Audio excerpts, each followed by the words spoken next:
Buenas noches.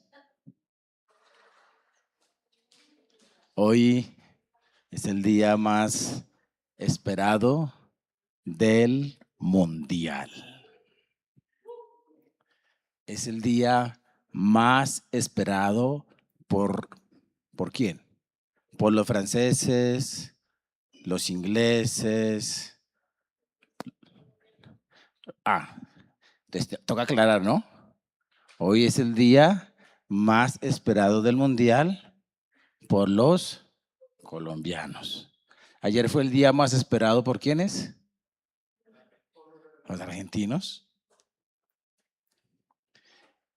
Y algunos de los que están aquí dirán, a mí la verdad no me interesa nada lo que va a ocurrir esta noche.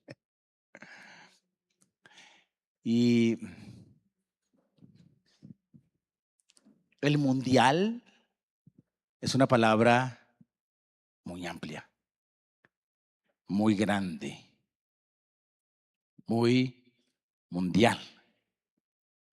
Entonces, cuando hablamos de mundial, entonces de una vez la imaginación se va al globo terráqueo, pero no solamente eso, sino podríamos decir que es una palabra de mucho peso.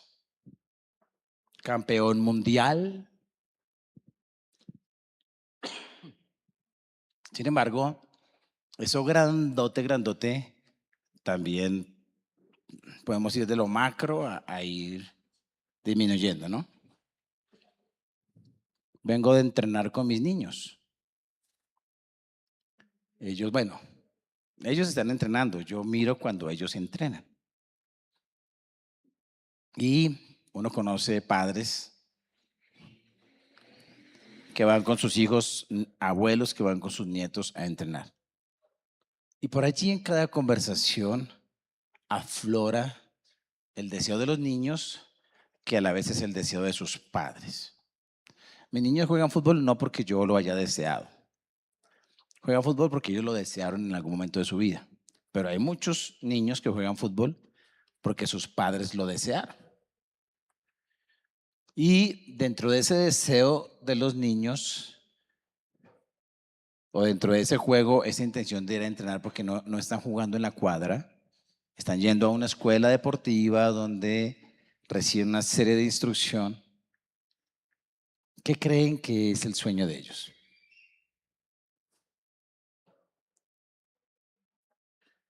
No se necesita ser experto para eso. ¿Cuál es el sueño de ellos? A ser seleccionados en algún momento. Algunos son seleccionados para jugar liga, otros son seleccionados para jugar élite en su respectivo club. Otros, cuando ya han pasado esa etapa de selección, entonces sueñan con ser seleccionados en un equipo.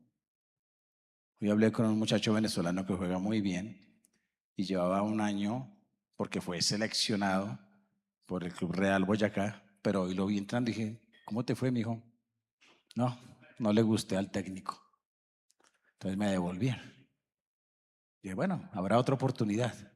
Pero dentro de él y de su papá está el deseo de que algún día sea selección Venezuela o que lo puedan nacionalizar y sea selección, pero el asunto es llenar algo del corazón con esta palabra, ser seleccionado por un equipo.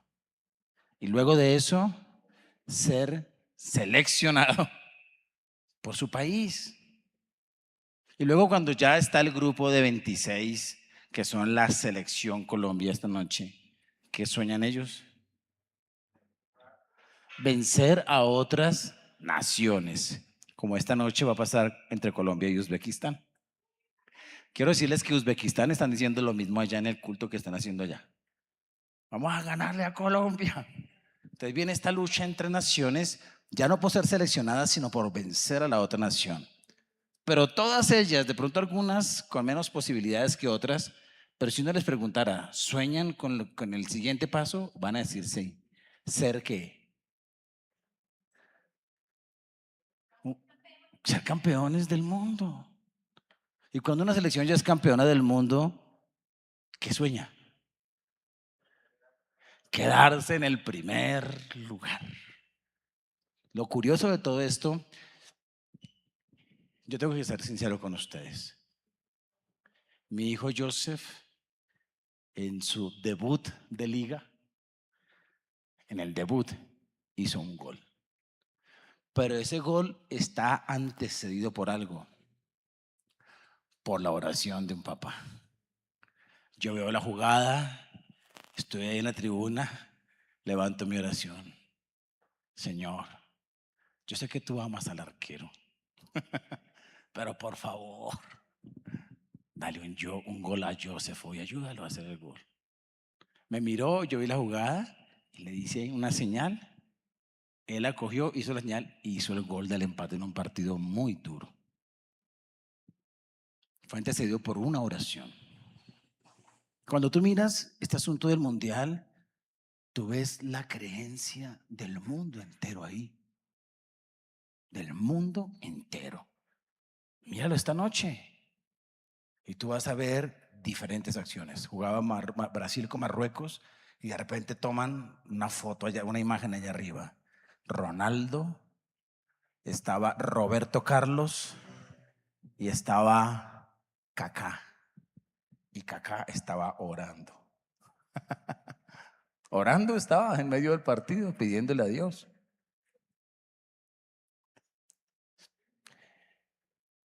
Cuando tú ves el país musulmán, cualquiera que este sea, Marruecos, alguno de ellos, tú ves sus acciones al momento de entrar. Levantan sus manos, o así es que hacen, y están haciendo oraciones al Dios que ellos creen. Entonces es muy común que en un mundial entren las creencias y las diferentes percepciones de Dios. ¿O ustedes no han orado? Dios mío, ayúdalo, que lo meta, que lo meta. Y si ese es del rival, que lo tape, que lo tape. ¿No? Hasta cuando juega Nacional es cuando más piden a Dios porque solitos, no entiendes. Ya se metió en terreno complicado. Bueno, está la fe ahí, las oraciones por el deseo de ganar. Ahora, un día estaba jugando Ecuador con Colombia, con la cantidad de pueblo, de iglesia que hay en Ecuador también, y la cantidad de iglesia en Colombia. Y uno estaba orando, Dios, Señor Jesús. Yo dije, ¿cómo hará Dios? ¿Qué oración recibe? ¿Qué oración descarta? Estoy seguro que cuando oré con Joseph, pues Joseph, estoy seguro que Dios me escuchó la oración. No estoy diciendo que él en el cielo en este momento está diciendo, que mundial ni que nada. Pero ¿cuál es la posición de Dios? Aunque algunos dirán, bueno, yo vine a escuchar palabra de Dios, no que me hablaran de mundial. Pero tiene mucho que ver, mucho que ver. ¿Cómo ve Dios esta cita orbital? Salmo 117.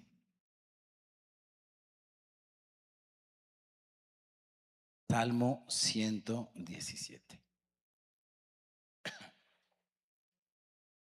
Alabad al Señor, todos los gentiles. Alabadle todos los pueblos. Ahí nos vamos a quedar. En este salmo, que es el más cortico de la Biblia, está muy contento por eso, Germán, porque no voy a predicar sino 2 versículos. Un salmo de 2 versículos. Este salmo, quiero que veas que expresa lo que Dios desea de todas las naciones. ¿Qué desea el Señor?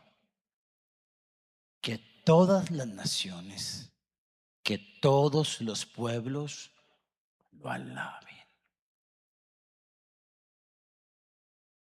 Mira, este salmo es corto. En 30 años es la primera vez que predico de este salmo. Porque siempre que lo digo, hay 2 versículos y eso no necesita ni que yo lo enseñe. porque alguien lo lee y ya lo entendió. Usted puede leer el versículo 1, el versículo 2 y decir, bueno, ya entendí, chao. Es corto. Como es corto, es memorizable. Lo vamos a memorizar. Yo pienso que uno de los objetivos es ese.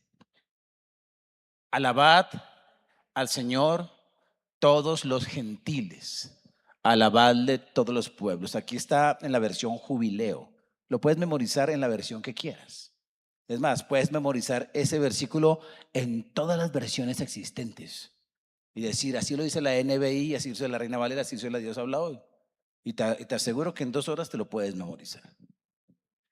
Es corto para que sea memorizable. Hoy lo vamos a aprender en la Biblia del Jubileo. A ver, léelo, ojos abiertos y a la voz de 3 lo leen. Alabad al Señor todos los gentiles. Alabadle todos los pueblos. Apaga un momentico, quítame la imagen del versículo. Un momentico, quítala. Ahí. A ver, a la voz de 3. Alabad al Señor todos los gentiles. Alabadle todos los pueblos. Es que no es difícil memorizar la Biblia. Ponlo otra vez.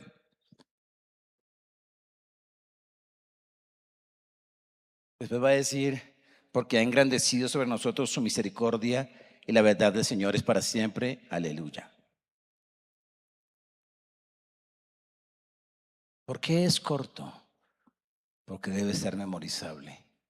Y creo que Dios quiere que en el mundo, todo el mundo, memorice este deseo de Dios. Dios tiene un deseo mundial y es que todos los pueblos puedan entrar en esta dimensión maravillosa de la alabanza. ¿Por qué Dios quiere eso? Porque Dios necesita de esa alabanza. Porque Dios sin alabanza deja de ser Dios. Porque Dios es un Dios egoísta que quiere que todo el mundo esté allí diciéndole lo bueno y lo maravilloso que es Él, porque Él necesita llenar su ego de eso. No, porque la alabanza es un ámbito de profunda libertad. Cuando el ser humano es verdaderamente libre, lo primero que brota es la alabanza a ese Dios. De una manera tipológica, en el Antiguo Testamento, el Señor le da esta orden a Faraón que tenía esclavo a su pueblo. Le dice, deja ir a mi pueblo para que me alabe en el desierto. Y una señal de libertad es que tú alabas. Una señal de esclavitud es el corazón amargado, el corazón que no agradece, el corazón ingrato, el corazón lleno de reclamos. Cuando hay ingratitud, reclamos, amargura, eso es señal de prisión. Pero cuando eso se rompe, brota la alabanza de una manera poderosa. Así que la alabanza es la expresión de un ser humano, de un pueblo, de una nación o del mundo entero que ha sido por fin libre, libre de tantas cosas, tantas ramificaciones del pecado, porque brota la alabanza. ¿Cómo puedes tú comprobar esta verdad? Revisando tu vida, si ya alabas al Señor.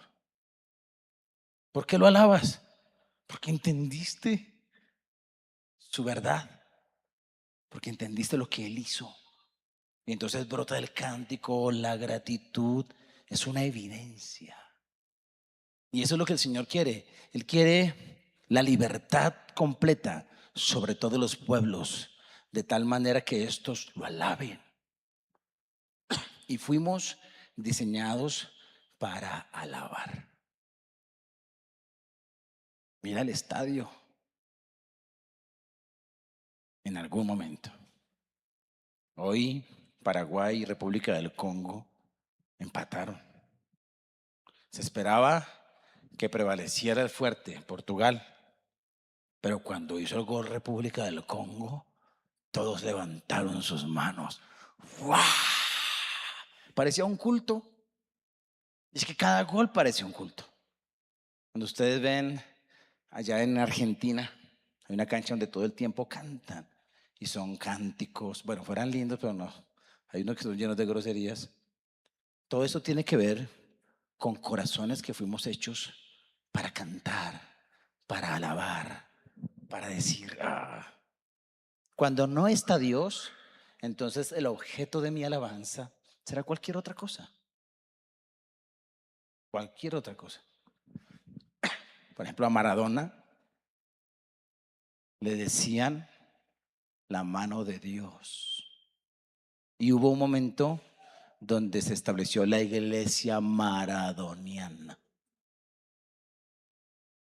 antes de que él muriera. Ahora a Messi, he visto varias camisetas que dicen Mesías, en medio de su fervor, ¿no?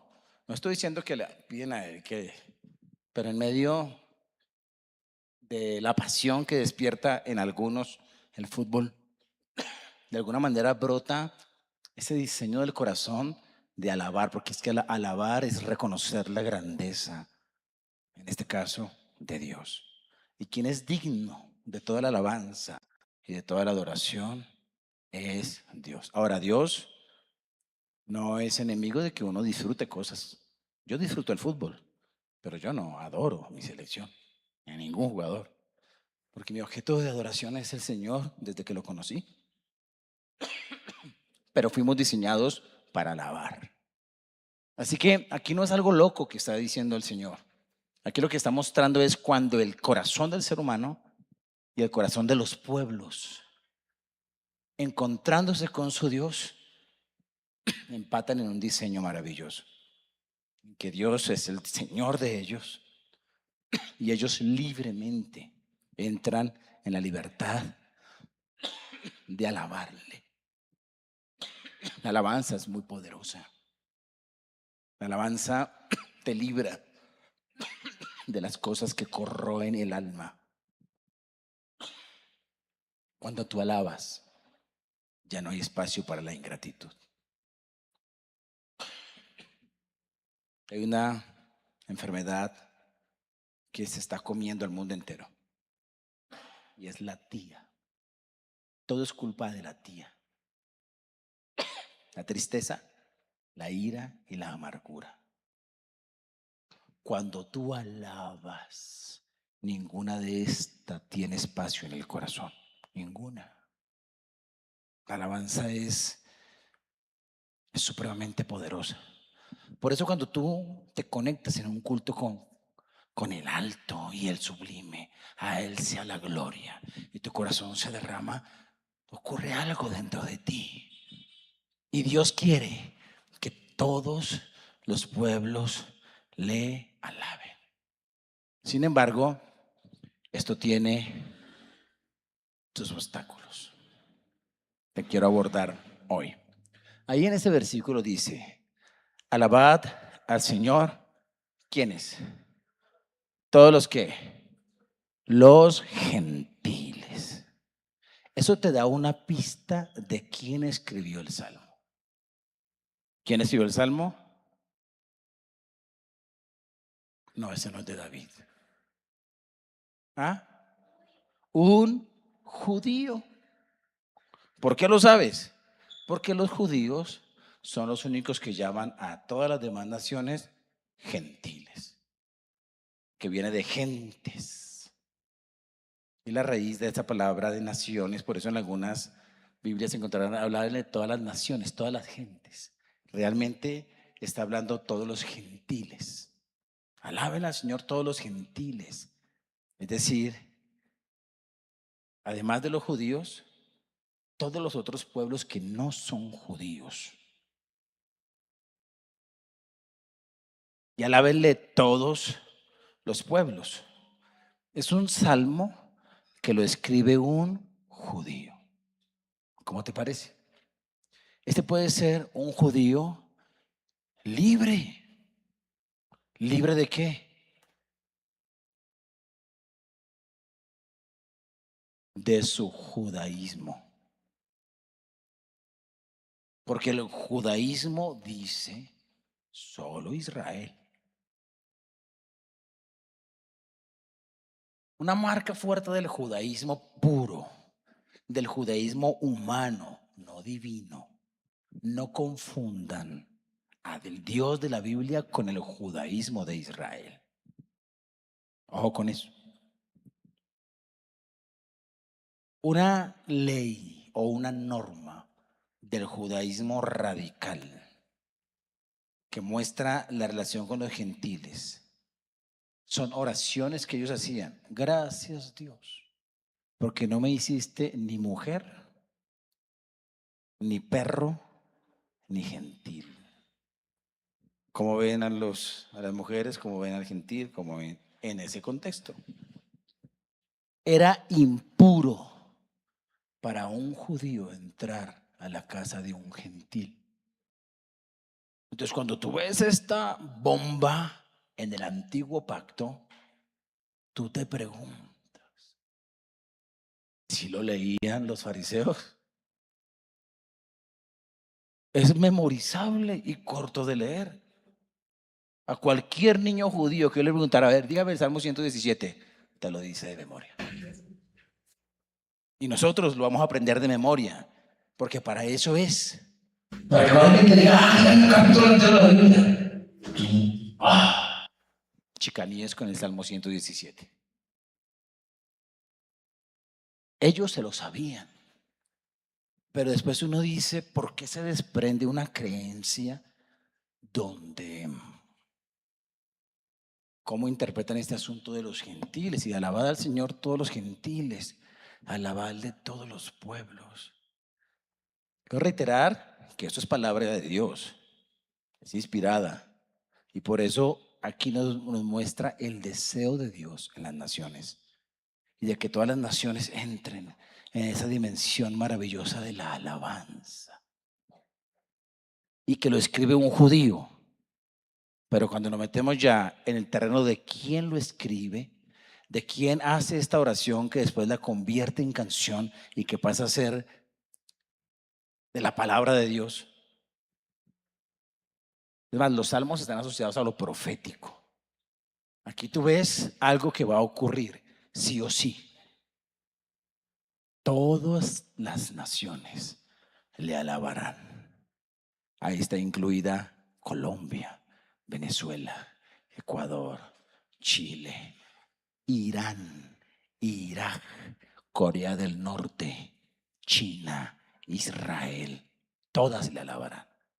Es un salmo profético, aunque el que lo escriba de pronto no está dando profecía. Este es un salmo que tiene términos imperativos. Alabad. Lo está asegurando y de alguna manera es una directriz. Y es un salmo global. Es para todos.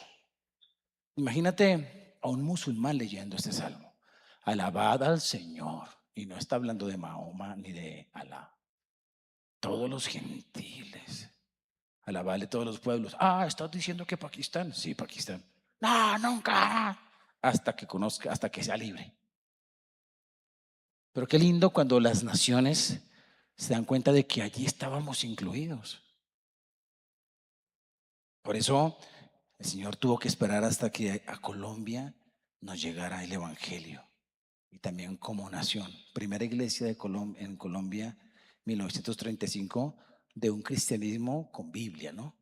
Porque en 1492 llegó un cristianismo impuesto, donde alabe a la brava, sin Biblia, donde quitaron creencias forzadamente, que no podemos llamar a eso evangelismo, sino colonia. El evangelismo no coloniza, el evangelismo conquista con amor y con verdad. Y en 1935 viene lo que es la enseñanza del cristianismo según la Biblia, y allí empiezan las primeras congregaciones. Pero gracias a Dios que hoy hay una nación, no toda, pero hay una gran parte que alaba al Señor. Y qué bueno que nosotros aquí podemos saber que estamos en esa dimensión preciosa de alabarle. Pero vuelvo al pueblo judío, porque el que lo escribe es un judío. ¿Qué pasó? ¿No entendió? Lo leían, lo enseñaban. Este es el propósito de Dios. ¿Cuál es el problema? Versículo 2.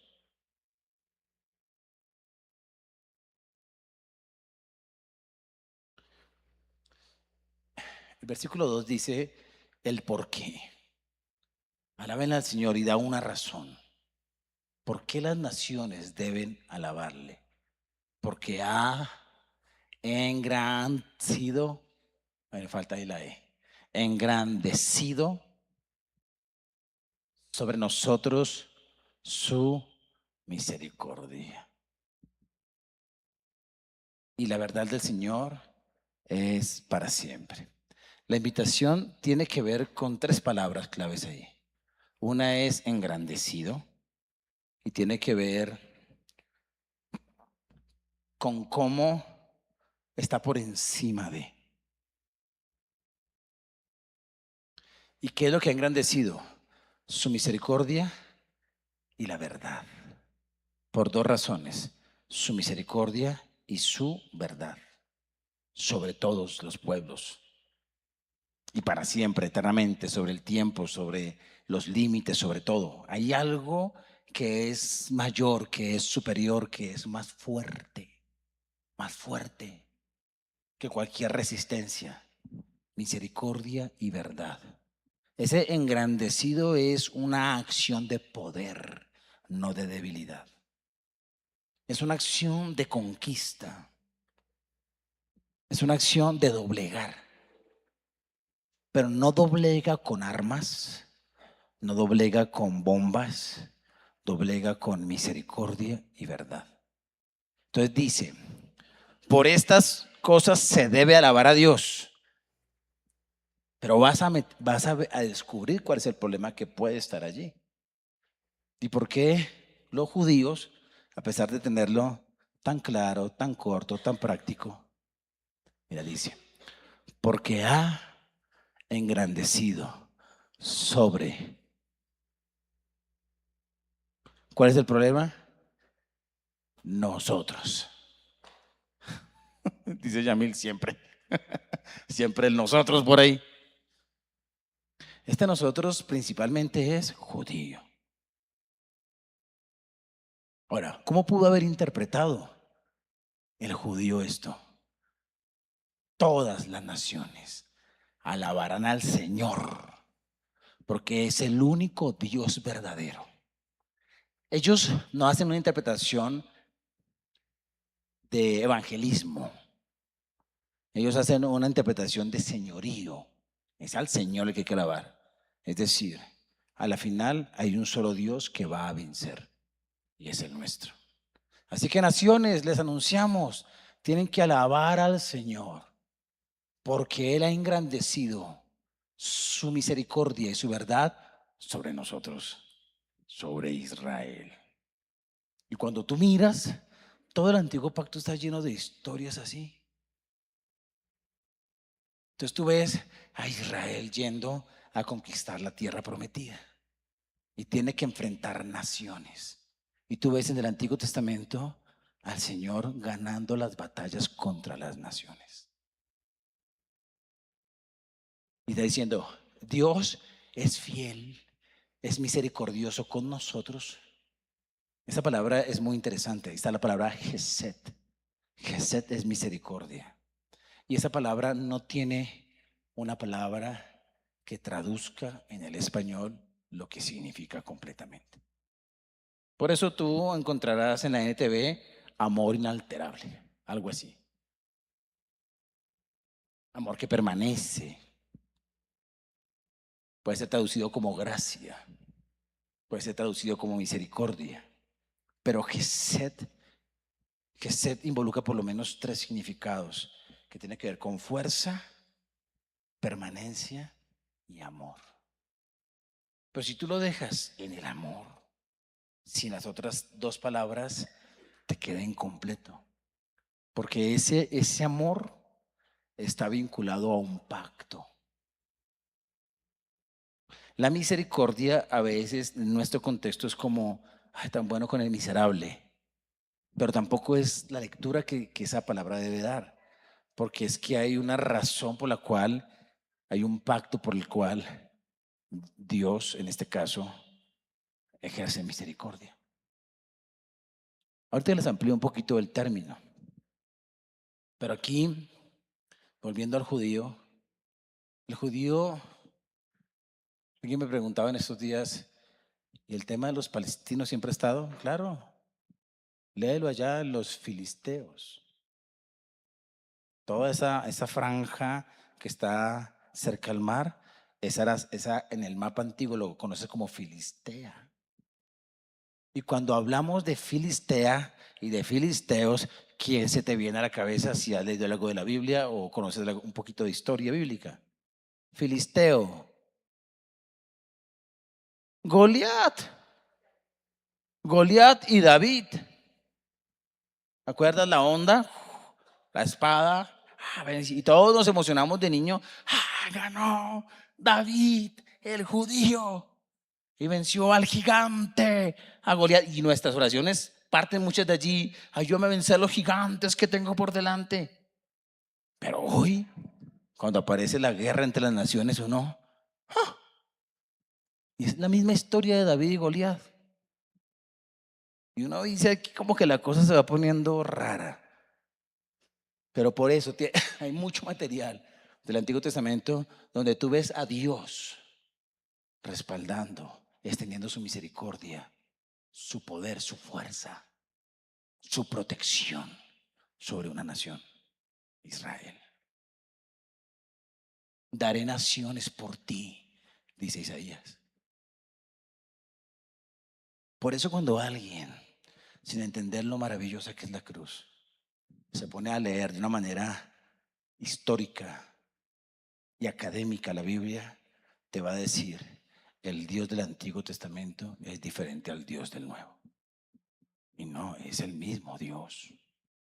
Es el mismo Dios que desde el versículo 1 te dice, a ver, el deseo del corazón de Dios es que todos los pueblos lo alaben. Y utiliza un judío para transmitir su corazón y su deseo y a la postre lo que va a ocurrir al final de los tiempos. Pero aquí nos encontramos con el nosotros. ¿Por qué tienen que alabarle?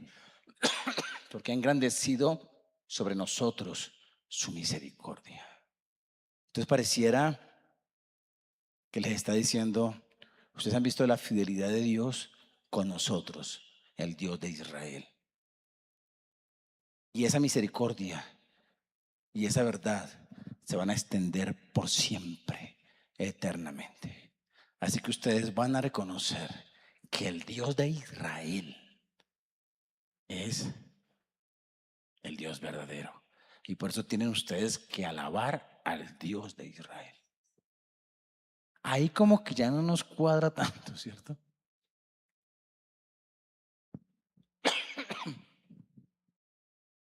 Por eso es sencillo. Uno diría, no, pero no quiere decir eso. Pero uno tiende a complicar lo sencillo. Si yo le pregunto a un niño que no tiene ni idea de judíos, gentiles, mira, esto lo dice Dios, el niño va a decir, el Señor quiere que todo el mundo lo alabe, sin problemas. Pero hay gente que complica lo sencillo, como yo, que les estoy complicando el salmo.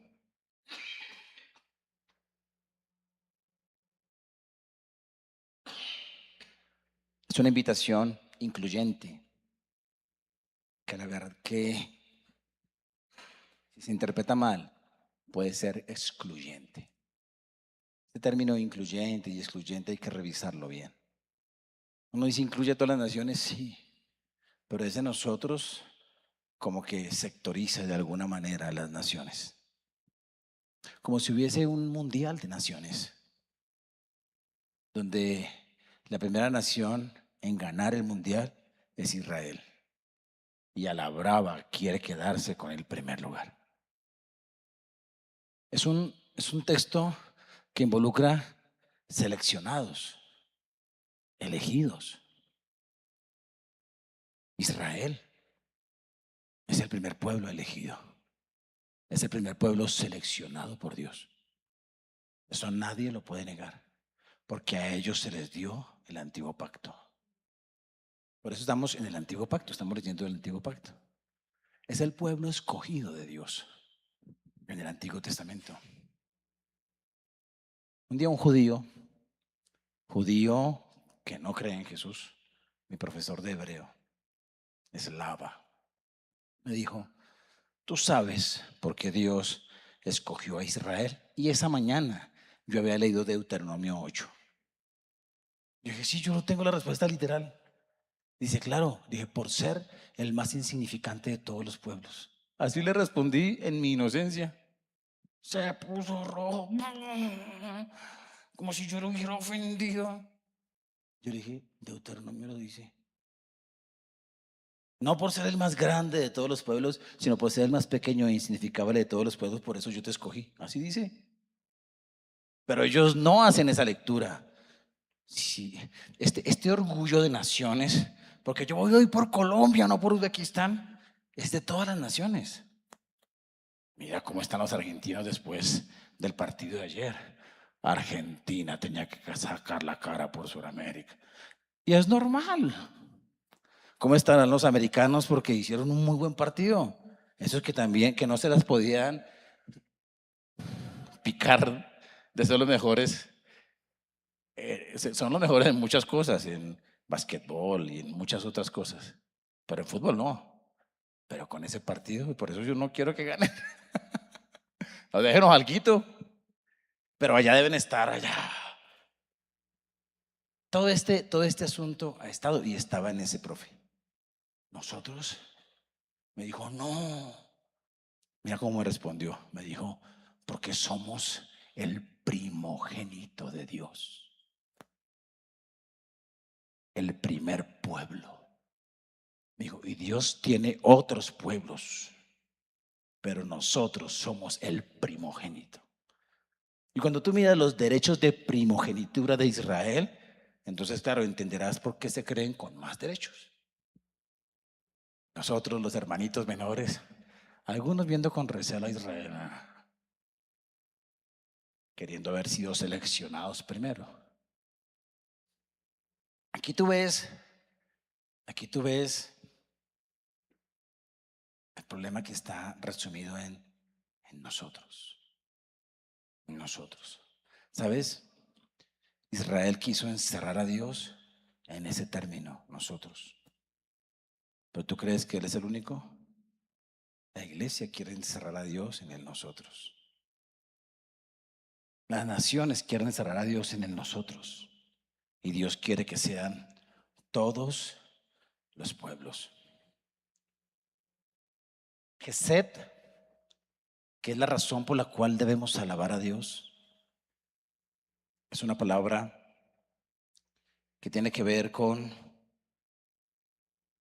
amor, con fuerza, con constancia.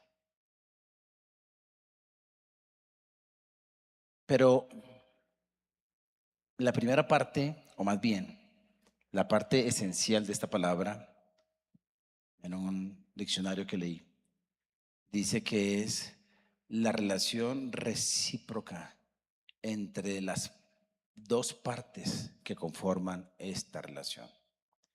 En estas dos partes, y teniendo en cuenta Dios, cuando el objeto de la misericordia es Dios, el sujeto es Dios, porque también a veces el sujeto de la misericordia es el hombre. Cuando dice Jonathan a David: haré misericordia con tu descendencia, y el sujeto es el hombre. Pero no voy a hablar de eso, porque aquí el sujeto de la misericordia es Dios.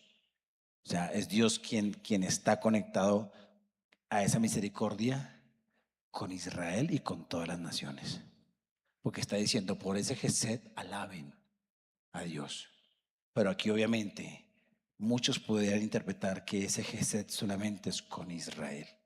Por eso Gesed tiene que ser conectado con la relación recíproca entre dos partes, donde una, la más fuerte, en este caso Dios, da protección y bendición.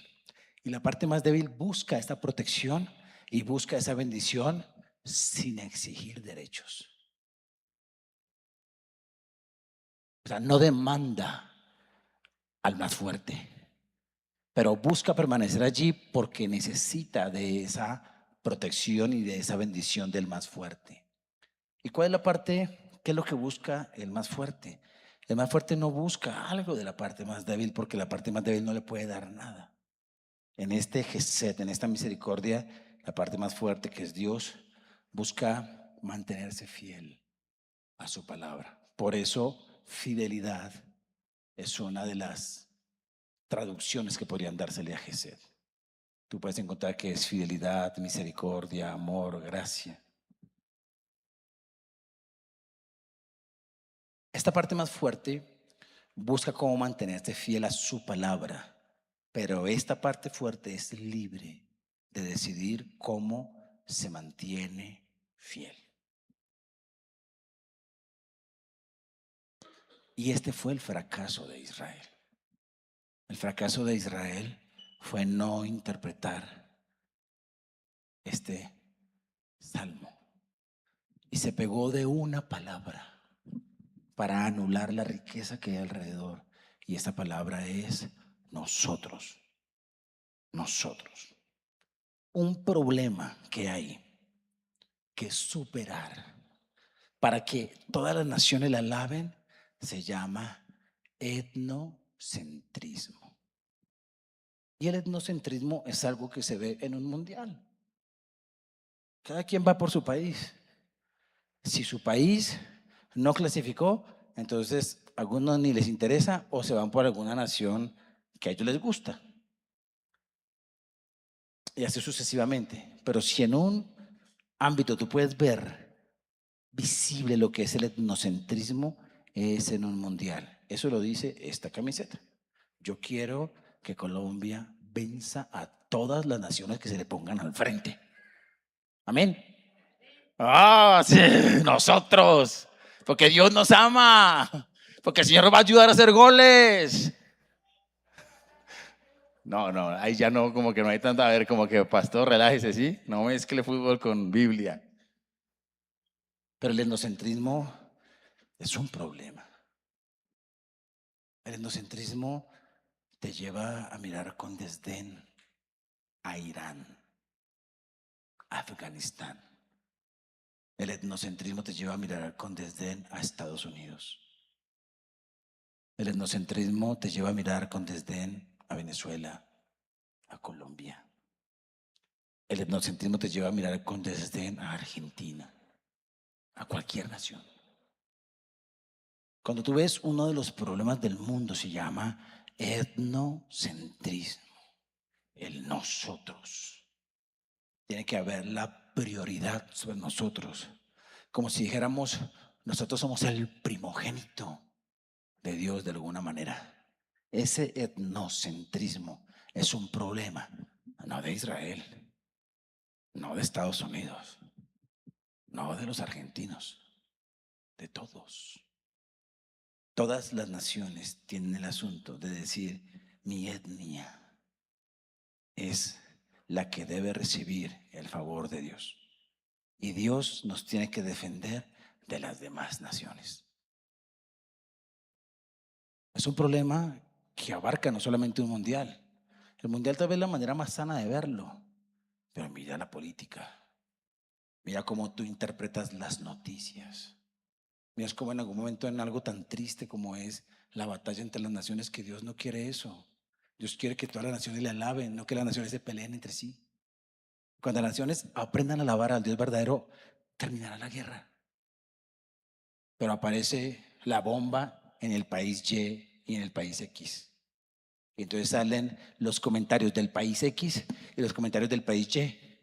Y la mayoría de la gente se va por el país Y y por el país X, cayendo en este problema de no solamente el etnocentrismo te lleva a glorificar tu propia nación, sino a menospreciar las otras y a olvidar el plano global que Dios tiene ¿Que cuál es? Alaben al Señor todas las naciones. Cuando el Señor está ahí en su trono, Él en su corazón anhela que una gran cantidad, Él anhela el 100%, pero sabemos por la profecía bíblica que no va a ser el 100%, pero un alto porcentaje de la gente de Irán lo alaben, de la gente de Irak lo alabe, de la gente de Corea del Norte lo alabe. Todas las naciones quiere decir, alábenle, es que los límites, las fronteras fueron vencidas por la alabanza. Que fueron vencidos los colores de piel, las diferencias de idiomas, las diferencias culturales. Son absorbidas y sometidas por la alabanza.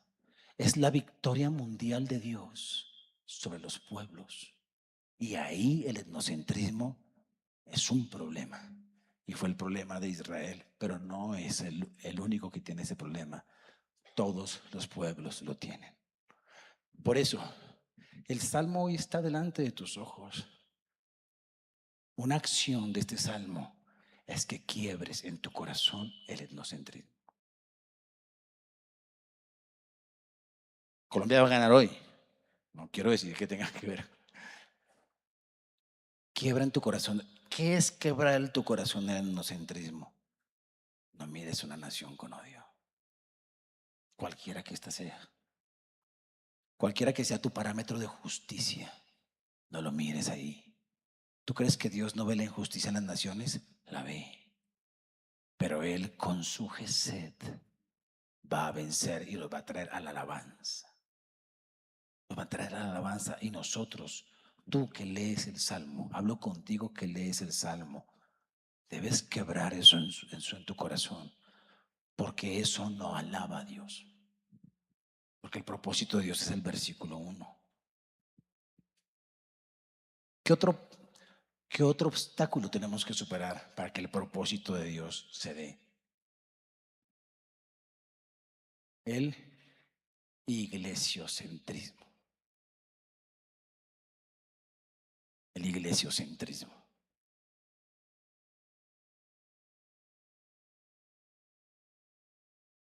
A veces vivimos como que el Señor dice, hay quien se meta con la iglesia. Pero cuando tú miras la historia bíblica, tú ves al Señor enviando a su iglesia, aunque la maten, sacrificando vidas por otros. Dicen que las misiones es la vida de muchos por la muerte de algunos. ¿Sabes cómo entró el evangelio en Corea del Sur? Una persona, Corea del Sur tuvo una particularidad. Es una de las primeras naciones que antes de que entraran los cristianos a cumplir su misión, ya había sido traducida la Biblia al coreano. Casi siempre es al revés. Llega uno y en medio del proceso allá se traduce la Biblia y se da. Pero en esta ocasión, Corea ya tenía Biblia al coreano. Y la primera persona que entró fue en barco.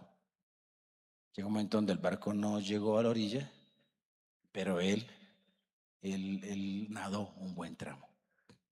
Mientras nadaba, pues hubo gente que se dieron cuenta que él estaba llegando y había empacado la Biblia de tal manera que la protegiera del agua. Y cuando va llegando, va exhausto de la nadada, entonces saca el libro, mete no sabía idioma, no sabía nada, pero había ido para entregar la Biblia, para decir, mira, vengo a traerte esto. Y cuando está sacando la Biblia, la persona que lo recibió lo asesinó. Este fue el primer misionero que entró a Corea.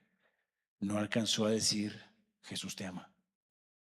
Cuando él muere, la persona que lo asesina toma el papel y lo deja ahí. Este hombre vivía en un kiosco y para ayudar la humedad, entonces arrancó hoja por hoja de la Biblia y empapeló por dentro la choza donde vivía. De tal manera que cuando dormía y miraba al techo, siempre leía algo de la Biblia, en las paredes, en el techo, en todo. Y por esa gracia y ese gesed de Dios, su misericordia, su fuerza, su poder, su poder amoroso, el Espíritu Santo iluminó la Biblia al corazón de este hombre. Y cuando lo atrapó un versículo, comenzó a leer porciones y creyó. Así que el asesino del primer misionero fue el primer cristiano de Corea. ¿Sabes dónde escuché yo esa historia? A los coreanos. Los coreanos. Por eso Corea es el país que más misioneros manda al mundo, Corea del Sur. Porque ellos entendieron que sin la misión no podrían lograrlo. ¿Y por qué sucedió esto? Porque la iglesia de donde venía este personaje entendió que Cristo no era alguien para encerrarlo en la iglesia. Y así como Israel buscó encerrar a Dios en su país y en su judaísmo, nosotros creemos encerrar a Dios en nuestras iglesias y en nuestro cristianismo, pensando oraciones solo para nosotros, oraciones para nuestra economía, para nuestra salud, para la pareja, que llegue o que se vaya, algunos no entiendo, para que Dios nos bendiga, pero poca acción hacia afuera.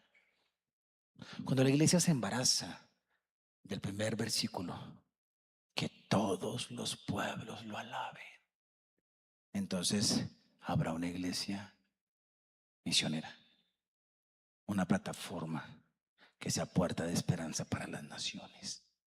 Cuando entendamos que el evangelio no es este pedacito. El módulo 5, módulo de misión, les puse a ver una película un poco antigua de los moravos, una congregación de 100 personas. Las 100 personas fueron a las naciones. El primero que fue a las naciones fue un hombre blanco que venció su etnocentrismo y su iglescentrismo. Y cuando él recibió el llamado para evangelizar a los afros que eran esclavos. ¿Sabes qué hizo él? Se vendió como esclavo para poder evangelizar a los esclavos. Hizo una obra poderosísima. Y la gente, la iglesia inspirada por esto, eran 100 nomás. No era una mega iglesia. Todos estudiaron, se prepararon para llevar el evangelio al mundo entero, porque entendieron el versículo 1 y rompieron este asunto de que el cristianismo es encerrarnos aquí.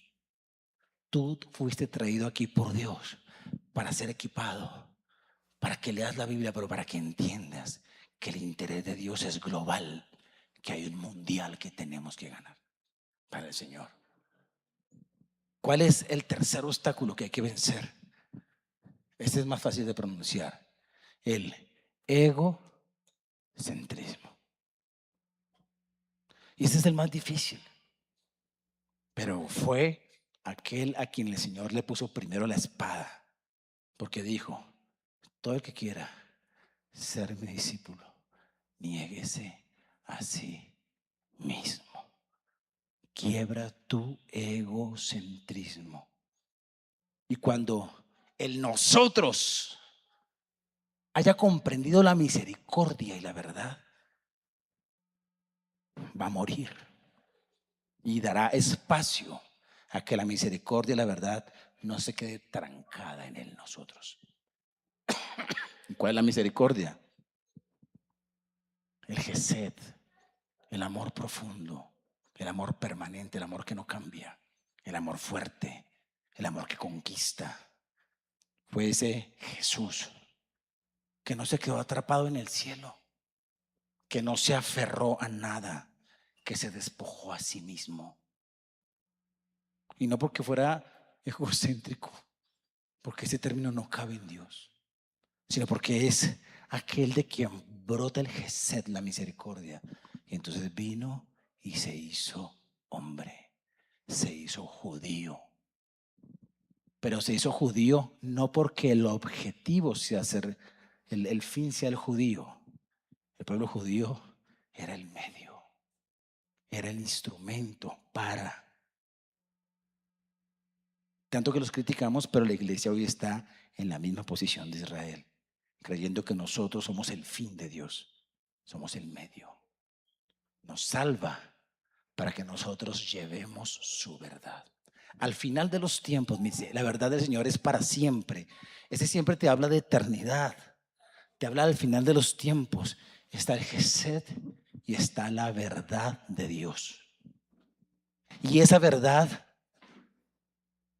es la parte conectada con la misericordia, donde ese Dios que es la fuente del Gesed, por su fidelidad, por su Gesed, no dejará caer ni una sola de sus palabras. Cumplirá todas las promesas que tiene para Israel y cumplirá todas las promesas que tiene para la iglesia y cumplirá todas las promesas que tiene para las naciones.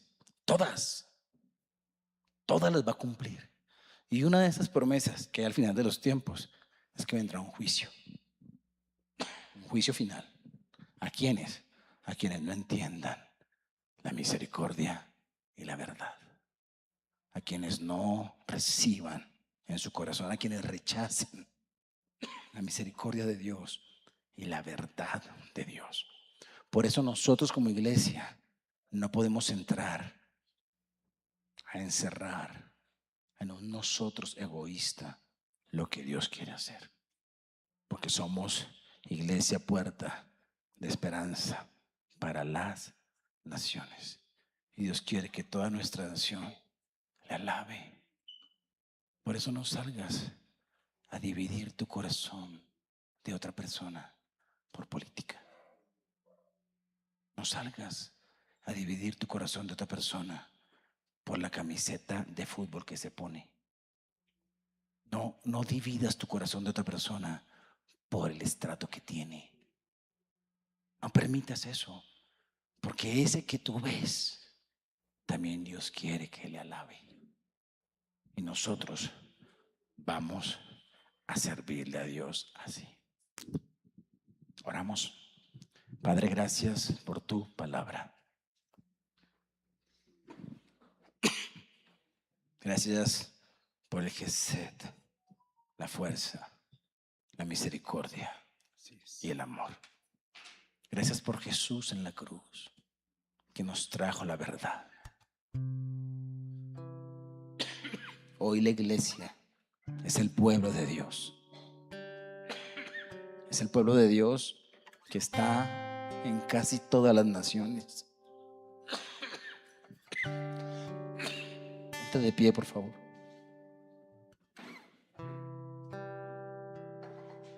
Cierra tus ojos. Quiero decirte esto. Tú has sido seleccionado. Y así como un padre que va a mirar el entrenamiento de sus niños diciendo, quiero que seas seleccionado, quiero decirte que tu Padre Celestial también quiere que entres tú al pueblo de los escogidos y quiere que veas el mundo entero, y quiere que veas la corona, el triunfo mundial,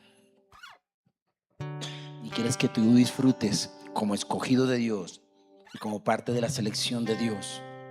Quiere que tú disfrutes las mieles de la victoria. ¿Y cuál es la victoria?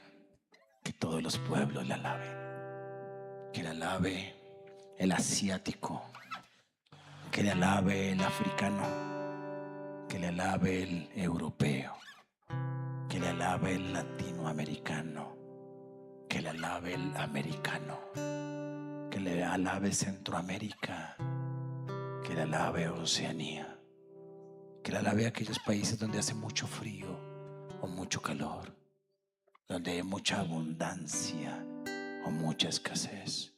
Dios ve diferente. Dios ve con un amor profundo. un amor que no cambia. Nunca quiso que Israel se sintiese el preferido, nunca quiso. Él siempre quiso que Israel entendiera que fue escogido para una misión que incluía alcanzar a todos los pueblos. Por eso dejó esta verdad tan sencilla en un salmo con 2 versos, para que no sea complicado aprenderla, ni leerla, ni memorizarla, ni entenderla, y para que todos la practiquemos. Asimismo, Dios no quiere que la iglesia sea egocéntrica, y es hora de hacer lo que Dios quiere, de que te proyectes en tus oraciones a Dios, las naciones de la tierra. Somos iglesia, puerta de esperanza para las naciones. No somos iglesia, puerta cerrada para nosotros. Somos iglesia, puerta de esperanza para las naciones, para hablarle a nuestros vecinos, a nuestros amigos, pero también en la medida en que vamos ganando a cada persona que está aquí, tenemos la bendición de que un gran pueblo venezolano vino a estar entre nosotros. Eso es una bendición, porque ese pueblo Dios quiere que le alabe. Algunos de ellos ya vienen alabando a Dios, entonces vienen a fortalecer la iglesia en Colombia, y es una bendición. Pero cuando tú veas por ahí al afgano, al marroquí, también. Pero también cuando veas al gringo, también. No permitas que lo que el mundo ha echado en el enemigo ha echado en el mundo divida nuestros corazones de las naciones. Vete con este versículo: que todos los pueblos le alaben. Amemos a todos los pueblos, oremos por todos los pueblos y digámosle a Dios: Señor, ¿a qué pueblos quieres enviarnos? Te ruego, poderoso Dios, te ruego, poderoso Señor, que podamos entender que un grupo pequeño como nosotros puede alcanzar por lo menos a un pueblo. Y si es un pueblo, Señor, si colaboramos con un pueblo, qué bendición sería. Aparte del pueblo colombiano y del venezolano, uno de otra habla, de otra lengua, Señor, uno. ¿Quieres que vayamos a uno, Señor? Háblanos, porque queremos disponernos, bendito Señor. Muchas gracias, bendito Dios, porque en este contexto de mundial, selecciones y naciones, podemos entender que la iglesia es el pueblo de Dios escogido para la conquista mundial, que es lo que tú quieres. Danos del mismo amor y de tu misma visión y de tu mismo gesed por las naciones, Señor. En el nombre de Jesús. Amén. Memorízate el salmo. Es fácil. Vamos a adorar a Dios con nuestras ofrendas y terminamos. Padre, gracias